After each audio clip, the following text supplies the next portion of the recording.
38তম বিসিএসে একটি প্রশ্ন এসেছিল, বাংলাদেশের সংবিধানে কয়টি সংশোধনী রয়েছে? কিন্তু 2026 সালে এসে এই প্রশ্নের উত্তর কেউ জানে না, কারণ জুলাই সনদ।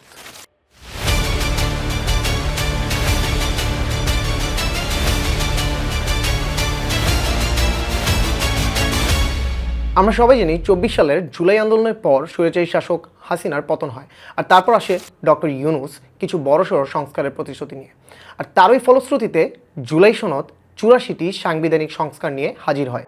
এবার আসি আসল প্যাচগুলোতে। রাষ্ট্রপতির ক্ষমতা এবং বিচার বিভাগের স্বাধীনতা বৃদ্ধি এবং সেই সাথে সংসদে নারীর প্রতিনিধিত্ব বাড়ানো, তত্ত্বাবধায়ক সরকার গঠন এবং নির্বাচন কমিশন স্বাধীনভাবে পুনর্গঠন করা, দ্বিকক্ষ বিশিষ্ট জাতীয় সংসদ প্রতিষ্ঠা করা এবং প্রধানমন্ত্রী মেয়াদ সীমিতকরণ, মানে একসাথে নির্বাহী ক্ষমতা, বিচার বিভাগ এবং নির্বাচন ক্ষমতা সব কিছুতে একসাথে হাত দেওয়া হয়েছিল।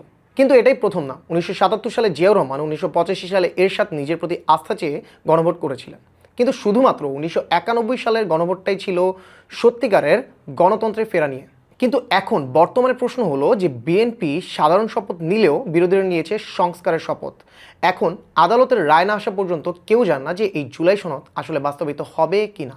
51তম বিসিএস এর সবচেয়ে বেশি সম্ভাবনা রয়েছে সংস্কার এবং সংবিধান থেকে প্রশ্ন আসার। তাই এখন থেকে প্রতি সপ্তাহে চোখ রাখুন সানডে রিক্যাপের কন্টেন্টগুলোতে, আর পরবর্তী সপ্তাহ পর্যন্ত চর্চা হোক নিজের গতিতে।